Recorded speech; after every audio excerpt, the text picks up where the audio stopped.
Afternoon, everyone. Good afternoon. I'm not really sure where to start. I don't have any opening remarks, and Matt's not here. Who wants to kick us? Who wants to kick? Go, Jen. Go ahead. Do the honors. Can you give us any updates on the opening of the Rafah crossing? Where do negotiations stand to try to get civilians to be able to access that gate? What is the expectation you're giving to the Egyptians and the Israelis in terms of who will be able to leave? So it continues to be a matter that we're working on. Ambassador Satterfield is on the ground in Israel, continuing close consultations with both the Israeli government and the Egyptian government, as well as the United Nations. There have been convoys moving through. As you know, we've unlocked that piece. There haven't been, to our estimation, there hasn't been a sufficient amount of aid getting through, but we're working on mechanisms to speed up the screening of that aid so more of it can move through the gate and make it to the innocent civilians in Gaza who need it.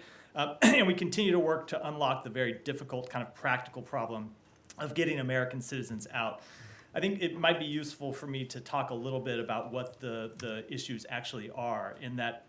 So if you've ever been to Rafah Crossing, or if you know what it looks like, there is an Egyptian side that is controlled by Egyptian immigration authorities, and then there is a Gaza side that has been controlled by immigration authorities from Hamas. And in the middle, there is a no man's land. And so the Egyptian authorities are ready to process American citizens and other foreign nationals if they make it through the Gaza side of the border, through the no man's land to them. But the problem has been up until now, and it's the problem that we've been trying to unlock, is that at times on the Gaza side of the border, there has been no one there from Hamas to open the gates and process people and let them through. And at other times, there have been actually armed Hamas militants standing there, not even letting people approach the gate. And so we are continuing to work through with the United Nations, with the government of Egypt, the government of Israel, how to get this situation unlocked. We have been making progress. I can't get into the details of that progress because they're very sensitive negotiations, but it's something that we are focused on and hoping to get, hope to have American citizens and other foreign nationals able to move through in the coming days. What are you telling American citizens right now who are in Gaza who have asked for assistance getting out? So we have sent a number of messages to American citizens. As you know, there are a number who have registered with the Department of State to receive updates. We sent a message to them yesterday, just telling them that we were continuing to work to continue to work on a solution, and that we would provide them information as soon as we had an update. As you know, there have been times when we thought that the gates were going to open, and we sent messages to American citizens telling them that it was possible it was going to open, and so if they could make it safely there, they should consider doing so.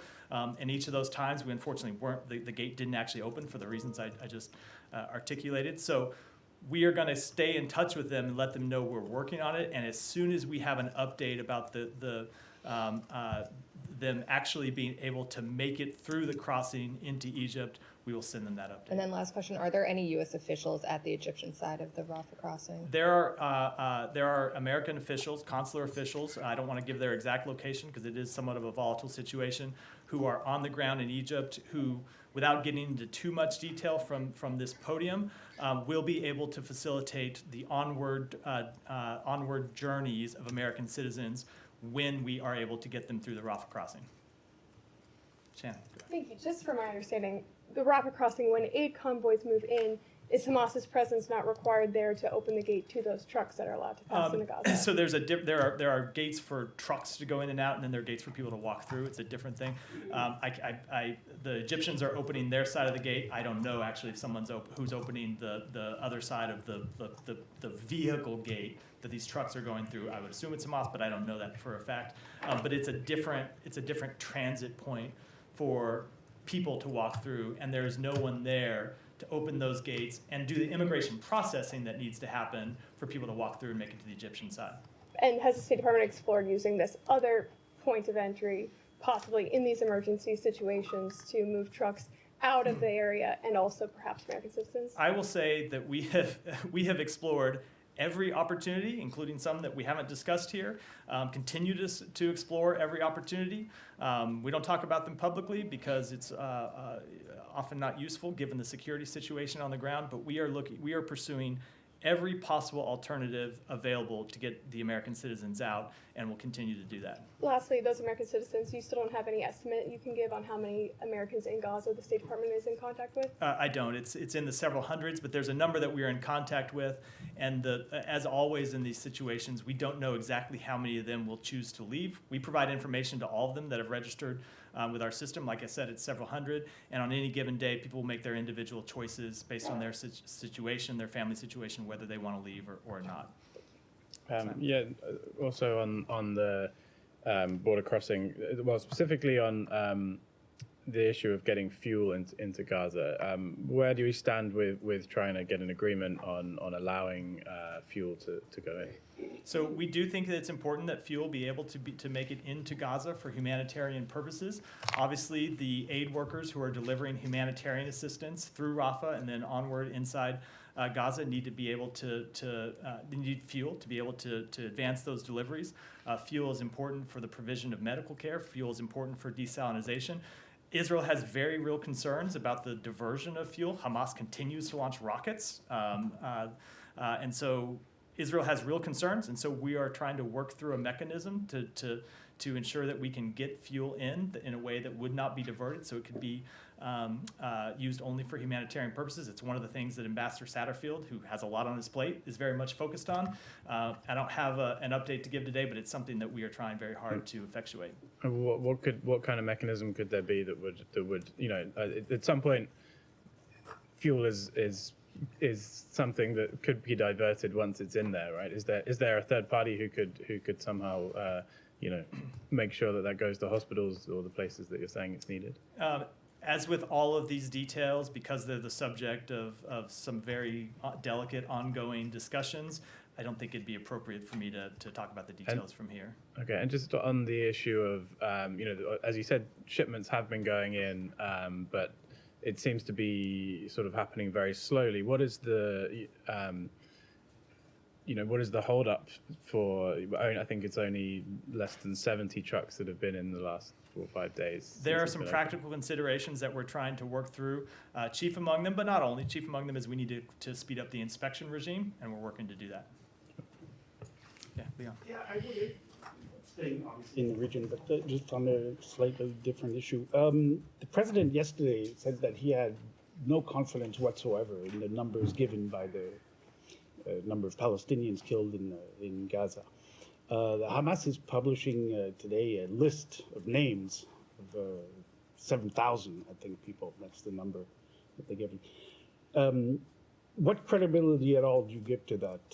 And how can they, because obviously the president didn't get into numbers, and he said, innocent civilians will be killed, but he really said he had no confidence whatsoever in the numbers. Do you have any numbers from the Israeli side, or ways to compare? So I will note, just for the record, that the president also noted that we mourn the loss of every civilian life, and that includes innocent Palestinians who have had their lives taken over the course of this conflict, and something the secretary has made clear on a number of occasions.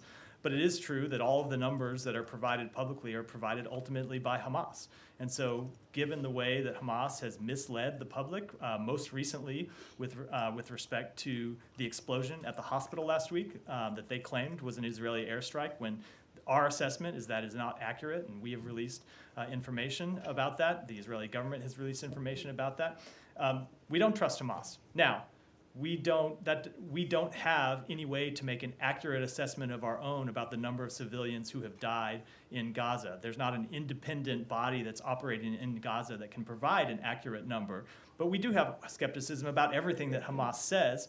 But that said, obviously a number of civilians have died, which is why we're working to do everything we can to minimize civilian harm and get humanitarian assistance into the civilians in Gaza. Can I follow up on that one? Let me go ahead, Saeed. Yeah, thank you. You said that given the fact on the ground that there are a number of Palestinians that have died. So what is that number in your view?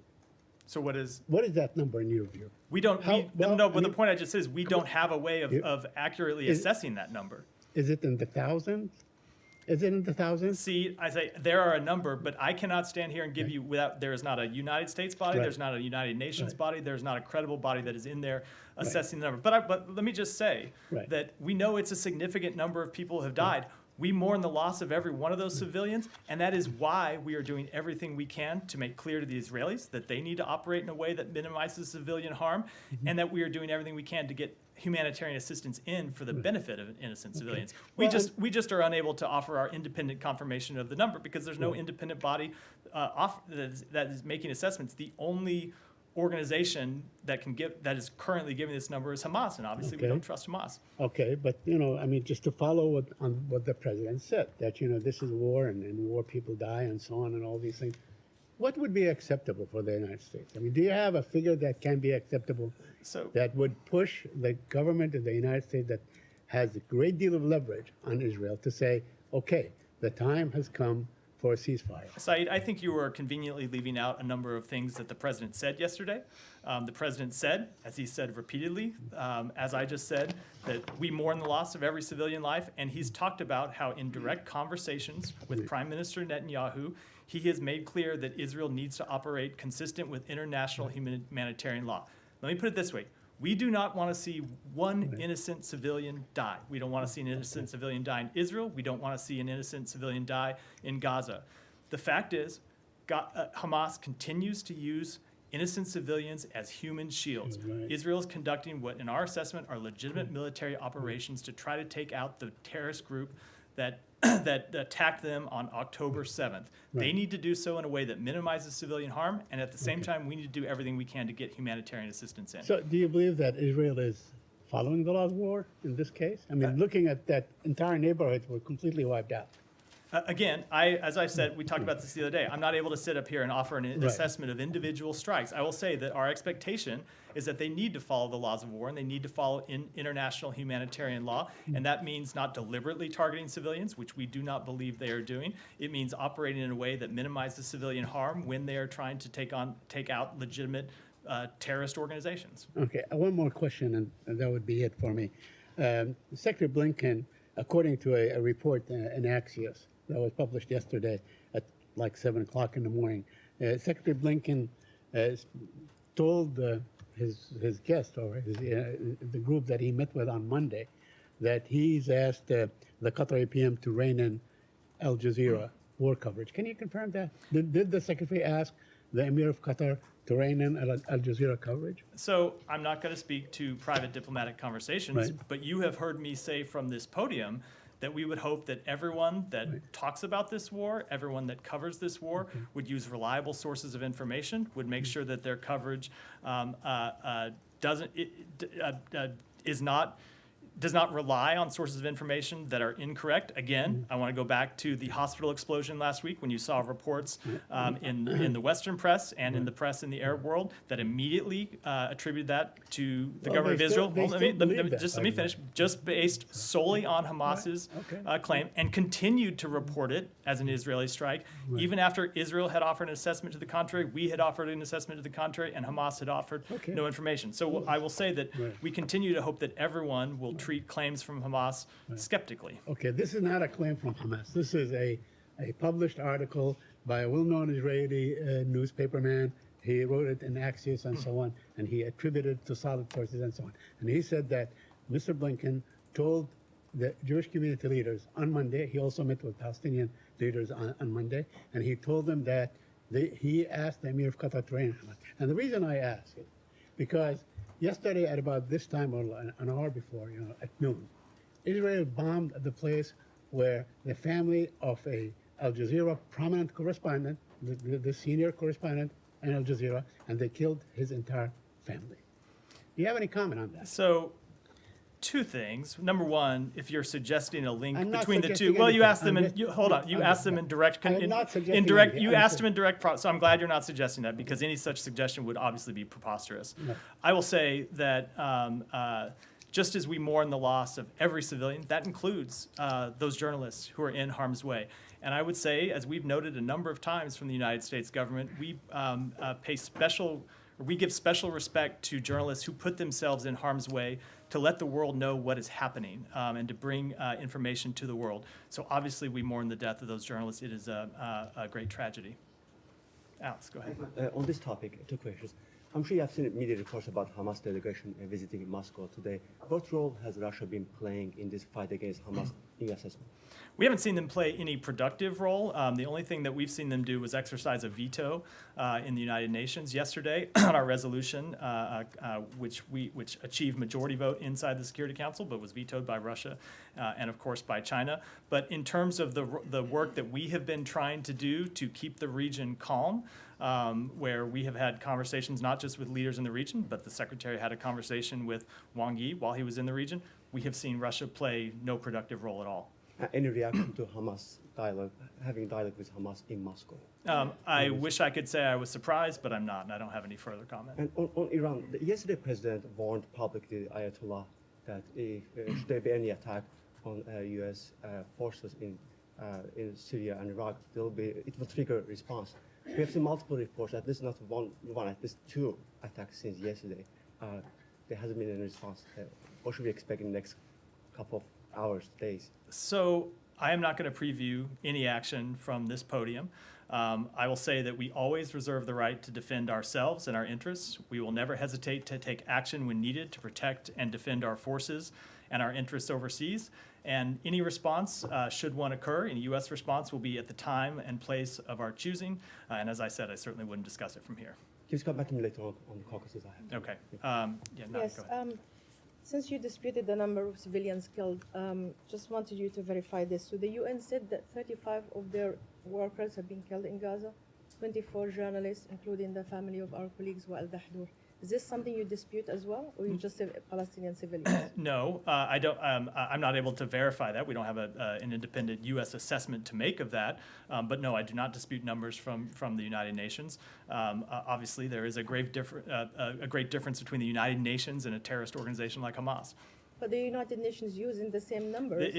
I don't know where they're That getting their. Hamas is I don't know using. where they're getting their information. The United Nations obviously has connections with workers that it has on the ground, so I'm not able to speak to their assessments without having any more detail of how they Okay. arrived at them. Just link this with the Israeli cabinet ministers have been calling Palestinians in Gaza human animals. And many people in the Arab world believe that this is an incitement campaign that will lead to more killing and, in a way, sanction the killing of Palestinians, including civilians. Is this something that you condone, or can you condemn what the Israelis are saying from this podium? I think it's important that everyone involved in this conflict, everyone involved around the world, remember the basic humanity of every individual, of every human being. And as I said before, we think it's important that Israel respects civilian life in conducting their operations. Okay, one more on the Jordanian foreign minister who just spoke at the UN, and he was speaking on behalf of the Arab group. He said that collective punishment against civilian Palestinians in Gaza is a war crime. Now, the U.S. has been providing Israel with lethal weapons. They've been giving them a cover, even when they're in an obvious breach of international law, like cutting off water, electricity, and fuel. Do the lawyers at the State Department believe that the U.S. is immune from persecution later on when the dust is settling? So I would say that we would agree that we oppose collective punishment in any instance, and that's not what we believe is happening here. We believe that Israel, as I've said, is conducting legitimate military operations against a terrorist group that embeds itself in civilian populations, that uses civilians as human shields, that puts its military headquarters in schools, in hospitals, and residential apartment buildings. Israel has a right and an obligation to do everything it can to respond to the terrorist attacks and take on the terrorist organization that launched them. But as I've said, they need to do so in a way that protects civilian life to the maximum extent possible. Okay. One Sorry, last Matt, quick one. Go Go ahead, Matt. Well, I'm just mystified by that last response. You oppose collective punishment, and you say that that's not what you're seeing here. And yet, numerous people have said that that is what's going on. And that is not an assessment that we have made. Obviously, a number of civilians have died Correct. in this conflict, and we want Right, to see okay, civilians so protected but to them. you accept that. Of course. But you don't accept, I just want to make sure, because I asked Secretary Blinken about this last week. I said, do you think that, much like what Saeed's question was, Yeah. do you think that the Israelis are complying with the international laws of rules of war? And he said last week, well, there'll be plenty of time to figure that out at the end. But that's not really what the question is do you think that they are complying with them now?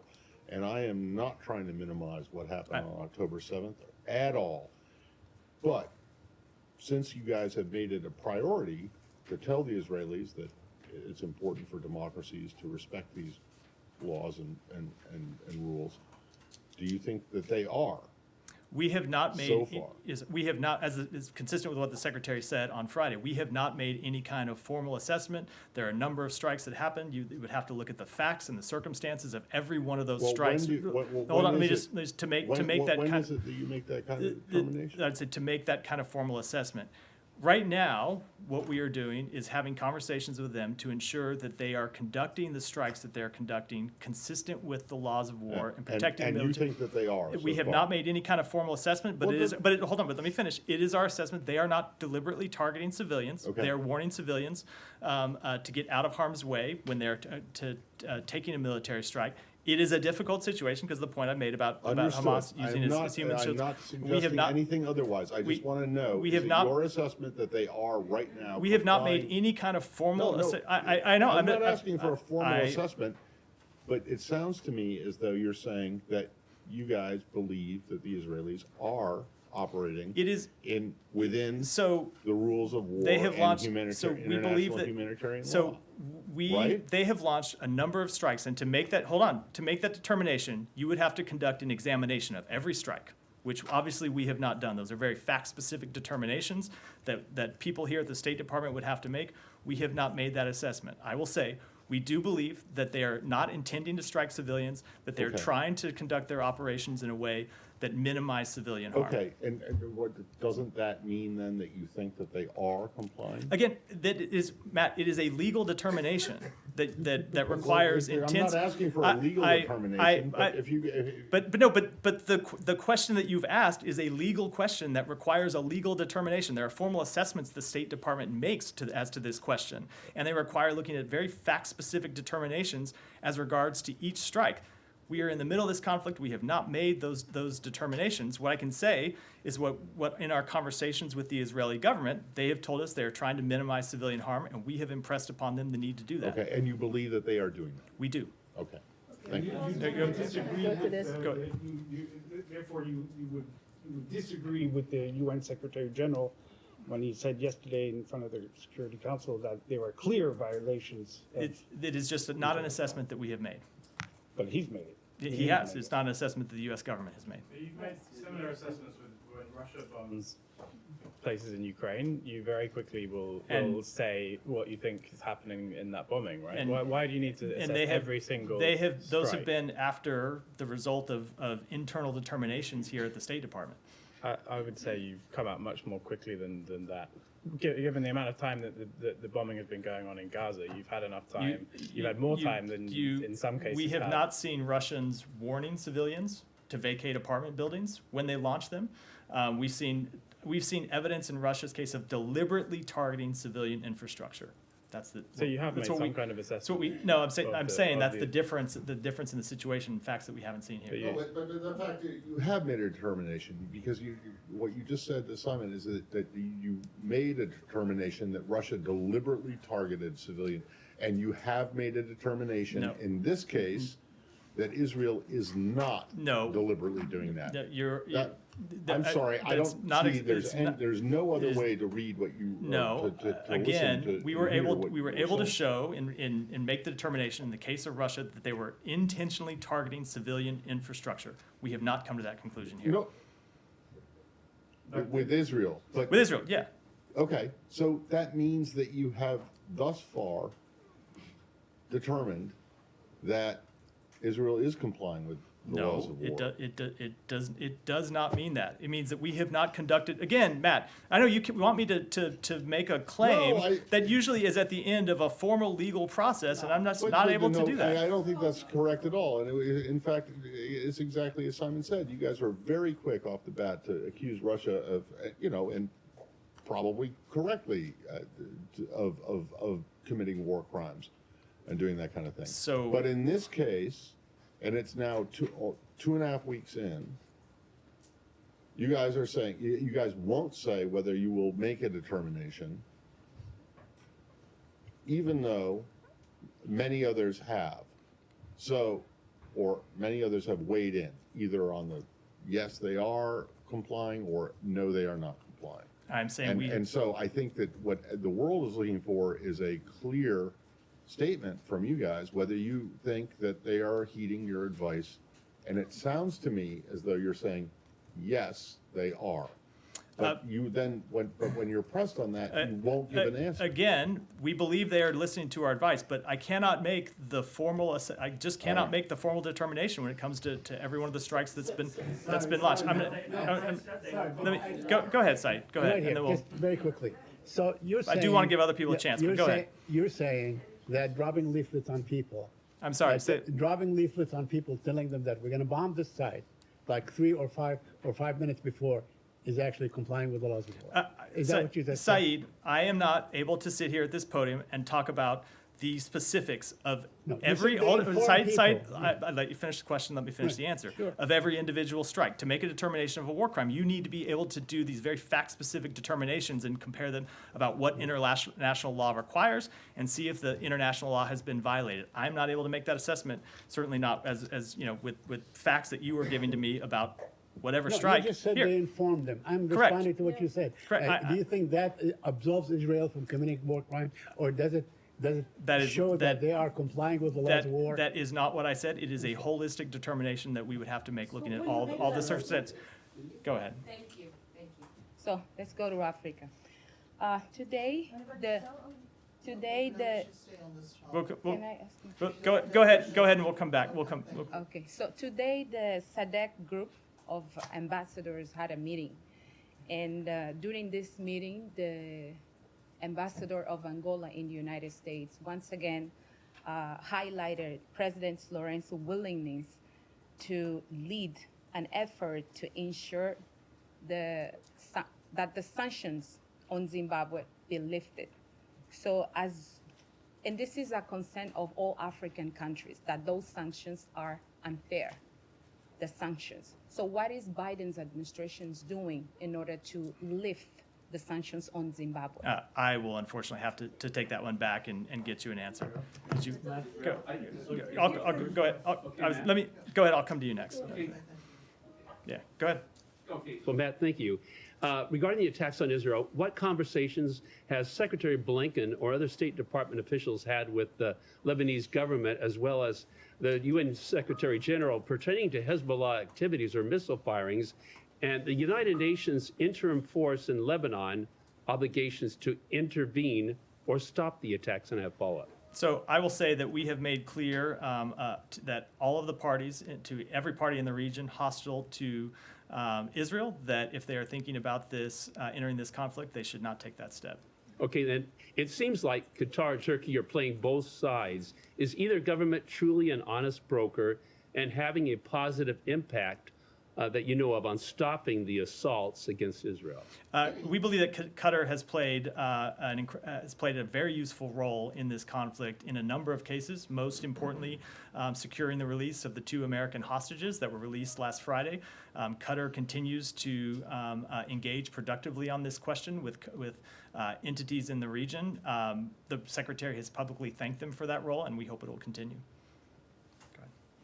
I want to come back to the question about the numbers of people who have been killed in Gaza.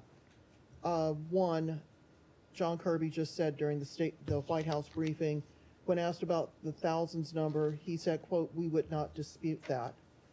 Number two, when it comes to trying to figure out the numbers of people, yes, I take it that U.S. officials aren't inside Gaza, but with the rise of organizations that use and basically reverse engineer information on social media to try to pull together those numbers.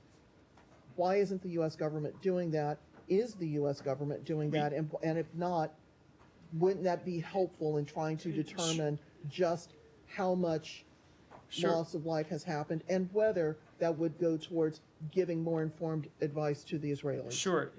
We would welcome any credible assessment of the loss of life inside Gaza. We don't have the ability ourselves. We are not on the ground there, able to talk to people and families who have reported lost loved ones. It's not an ability we have when we don't have United States government personnel inside Gaza. But if there was a credible third party that could do it, of course we would welcome it. I would say, whatever the exact number is, we know that a significant number of civilians have lost their lives, and it is a tragedy. Every one of those losses is a tragedy, and that is why we have been working so hard to get humanitarian assistance in, to establish areas where civilians could be safe from harm, to communicate directly to the Israeli government that they need to act consistent with the laws of war, and it's why we'll keep at those efforts. So I understand the importance of the numbers, and it is important to know, and we would obviously like to have an accurate assessment that we could rely on. But it's not going to change our work to protect civilian lives, what that number ultimately is. We're going to stay focused on that. One more. And when it comes to the transport of fuel into Gaza, particularly to deal with desalination, particularly with keeping hospitals operating, are there third parties that the U.S. and its regional allies have identified that could verify that the fuel that is brought in actually gets to those locations, is not diverted? How quickly can that third party or those third parties be brought online to make this happen? That is one of the issues that is under discussion, but I don't think I should get into any of the details before we've able to come to some kind of ultimate agreement. Is it imminent? Go Are you able to say whether it's imminent? We're working on it. We hope to have an agreement soon, but I wouldn't want to put a timetable on it. Go ahead. Thank you. Thank you. There has been a deep frustration in the Muslim world against the U.S.'s approach to the Israeli-Hamas war. Most recently, leaders and foreign ministers of Turkey, Qatar, and Queen of Jordan criticized the quote-unquote double standards of the West in the Gaza conflict. So I'm wondering, how will the U.S. address this deep frustration and anger in the Muslim world and its Muslim allies and partners about its approach to Israel, about its unconditional support to Israel? I think we will try to keep having honest, open conversations with people, both with leaders in the region and directly with the public. It's one of the reasons we stand up here and take questions. It's one of the reasons the Secretary has done a number of interviews, including with Arab television networks, and we'll continue to do that to make clear what our policy is, that we think it's important that Israel be able to respond itself to terrorist attack, as any country would, including countries in the Muslim world, but that they need to do so in a way that protects civilians from harm. One follow-up, please.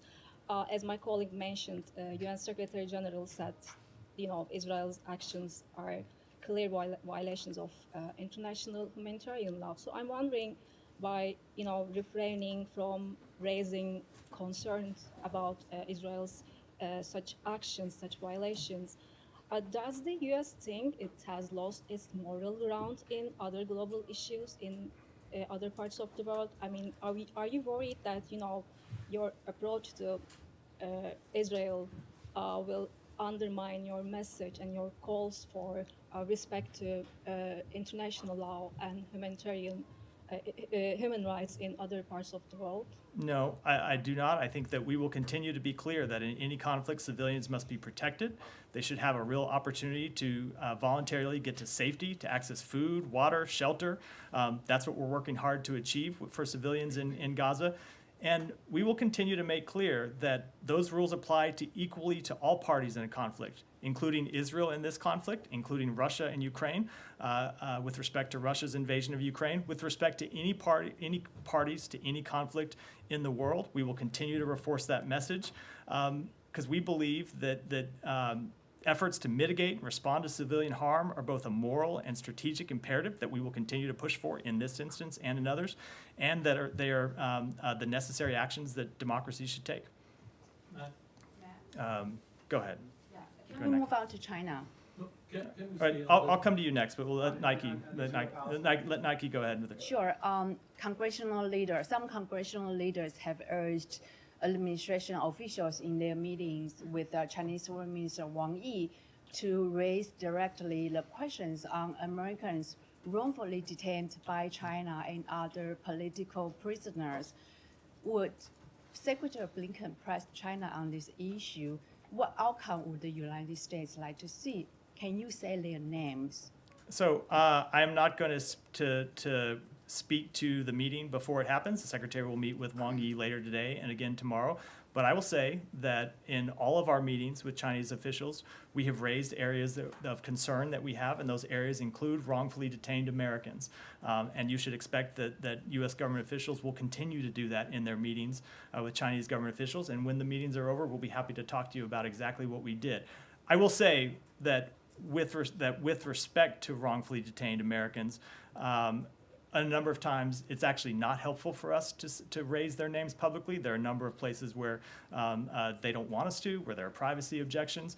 But I can assure you that we are working behind the scenes to try to secure their release as soon as possible. And on Taiwan, Foxconn, the global known supplier for Apple iPhones, is recently under investigation. The timing is sensitive because it comes at a sensitive moment when Foxconn's founder, Terry Guo Taiming, is entering into the Taiwan's presidential election.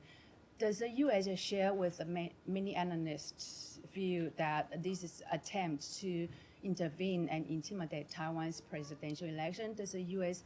have a position on a presidential election of a self-ruled democracy? I will say that we have deep confidence in Taiwan's democratic process, believe it's up to Taiwan voters to decide their next leader free from outside interference. The United States does not take sides in Taiwan's elections, as we don't in elections anywhere in the world. We are committed to the fair treatment of all candidates, and our policy with respect to Taiwan will remain the same regardless of whichever party is in power. Go ahead. Thank you, Matt. On Bangladesh opposition leader Khaleda Zia, whether U.S. would call on Bangladesh authorities to allow her getting medical treatment abroad, since the State Department's annual reports describe her trial did not meet required fairness, and it is a political ploy to remove her from the political process. According to media reports, 3 members, medical doctors from the Johns Hopkins in Bangladesh and checking her medical condition. As the Voice of America English service reported, the country's first female prime minister, high risk of dying under these current government restrictions. So what is your comment? I will say that we are monitoring reports about former Prime Minister Zia's deteriorating health. We have encouraged the Bangladeshi government to ensure a fair and transparent legal process for her, and I don't have anything to add to an internal legal process. One more on Bangladesh. Hold on. One more on Bangladesh. Ahead of Grand Rally 28th of October, government is very much attacking on opposition and arresting every day, and they are trying to control by any means to obstruct the Grand Rally. And you are urging many times, Ambassador Peter Hush also urging many times to ensure fundamental rights and to reflect the will of the people of Bangladesh. So what is your comment? Our comment is, as it has been, that we believe the upcoming elections need to be free, fair, and peaceful, and I don't have any further comment. Nick, go ahead. Thank you so much. I know that... I was calling on Nick, but go ahead. Yeah, Nick thank you. That's why I said Nick. It's Bangladesh. Yeah, U.S. Assistant Undersecretary Afrin Akhtar recently paid a visit to Dhaka. Pro-opposition speaker in different talk shows claiming that U.S. issued a deadline to Bangladesh Prime Minister Sheikh Hasina to resign by November 3rd or face the music. Though U.S. Embassy gave an explanation, but opposition analysts continue to claim U.S. stand with opposition. Can you categorically confirm or deny? And then I have another question. Thank you. I will just say that, no, we do not take a side on internal political matters. Thank you so much. I'll be very short. You know, just to explain now, a big festival in Indian subcontinent going on is called Durga Puja. This is an annual Hindu festival, and last 5 days is very important for this Durga Puja. And all the opposition party, the acting chief of BNP, Tariq Rahman, who is convicted and a fugitive, described by former US diplomat as a symbol of violent politician in Bangladesh. And they are asking to come, their violent supporter to Dhaka, to seize the Dhaka on the date of 28th. This day after tomorrow. It is the biggest end of this biggest festival Hindu community, and they have track record for communal violation and attacking Hindu population with arson and burning the bus and families, and also making kidnap. So what is your concern on that? Thank you. I will take that back and get your comment. Nick, go ahead, and then Jani will come to you next. Back to the Sorry. Chinese foreign minister visit here. I know you don't want to get ahead of the meetings, but at the UN, Secretary Blinken said he's going to be speaking with the foreign minister on ways to prevent the conflict in the Middle East from spreading. What, if any, specific asks are going to be made in that respect during the meetings here? So what I expect is that Secretary Blinken will continue a conversation he started with Director Wang when he had the occasion to speak to him while we were on this trip to the Middle East. He called him when we were in Saudi Arabia to say that China should use whatever ability it has as an influential power to urge calm in the region. We know China has relationships with a number of countries in the region, and we would urge them to use those relationships, the lines of communications they have, to urge calm and stability. We don't think that increased stability benefits the United States. It doesn't benefit China. It certainly doesn't benefit the people of the region. Jani, go ahead. Thank you, Matt. I have a question on the Russia, North Korea, and China. Russian Foreign Minister Lavrov told reporters that arms deals between North Korea and Russia were groundless, and that the United States had made false reports without evidence. Also, Russia claims that the UN Security Council sanctions against North Korea are meaningless. How will you refute this? With respect to the last, it's interesting to hear them claim that they are meaningless, given that Russia voted for those very resolutions that impose sanctions on North Korea. I will say that our assessment has not changed, that we have seen the flow of weapons between Russia and North Korea. We believe that those violate UN Security Council resolutions. But that said, we will continue to act to support our allies in the region, in Asia, and with respect to Ukraine, we will continue to provide them the weapons they need, the security assistance they need to defend themselves, including a package that we announced today. Abby and then Michelle, I'll come to you next. Will the Secretary Blinken raise the issue of China's role in the UN Security Council sanctions against North Korea at the meeting with Wang Yi? I am sure that North Korea will be on the agenda, and I wouldn't want to comment any more specifically in advance. Abby, go ahead. Back to the Middle East. Two questions. The UN humanitarian coordinator on the ground there said that there is nowhere safe for civilians to go in Gaza. Do you disagree with that statement? And what is the latest on U.S. efforts to create safe zones? I will say that we are working very hard with our partners in the region. It's one of the things that Ambassador Satterfield is working on to ensure that civilians can be protected from harm. It's the subject of ongoing discussions. I don't have any updates to offer other than to say it's something that he continues to work on. And there were reports today that U.S. and Qatar have reached an agreement for Qatar to revisit their relationship with Hamas after this is all over. Do you have any comment on that? I saw the report. I can't comment on a private diplomatic negotiation. I will note two things. When the secretary was in Qatar, he said publicly that ultimately no country can continue to carry on with business as usual with Qatar as they did before business as usual with Hamas as they did before the October 7th attacks. That's a message he delivered in all of his travels through the region. That said, we are very appreciative of the role that Qatar has played in helping secure the release of hostages, in work to continue to secure the release of hostages, and we are very appreciative for their work in that regard. And Michelle, and we'll wrap it up there. I have two questions. Or Alex, I'll come back to you. I forgot. Yeah, go ahead. Sorry, First, Michel. does the U.S. support the French president's proposal to form an international coalition similar to the de-ISIS coalition to fight Hamas and other extremist groups in the region? That's an issue that we will discuss directly with the French government, but certainly we welcome the work of any government to try and ensure that Hamas cannot continue to operate and carry out terrorist attacks the way it did on October 7th. And second, are there any considerations to withdraw the UNIFIL forces from the south of Lebanon? So I'm not aware of any such plans at this time. The United States remains committed to UNIFIL's mandate of monitoring the cessation of hostilities and the Blue Line generally. UNIFIL's independence and freedom of movement is critical to its ability to fulfill its mission. Thank you. And then Alex will wrap there. Any update for us on the RFI reporters situation? Have you heard back from the Russian government? To expedite.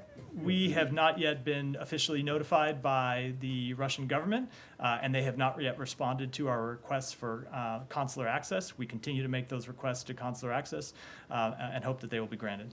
Thank you. And today is Evan Gershover's birthday.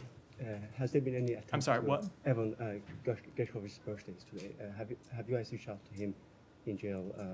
I know Ambassador met with him last week. Yeah, the ambassador met with him, and we've continued to have conversations with him when we do have consular visits, and we continue to press for his release. And finally on Karabakh, you know that the meeting between Azerbaijan and Armenian leaders was supposed to take place in Brussels, got cancelled. Second time, actually, this got cancelled. I'm just wondering, given all the latest developments, and also we have Iran in the picture, is there, what is your hope for the Washington-backed peace process? Is it a distant dream at this point, or? We continue to think that it is in the interests of the two parties. It is interest in the region. It is in the interest of the region, and it is in the interest of the broader world that those two parties reach a peace agreement, and we'll continue to push it. I'll leave it there. Thanks, everyone.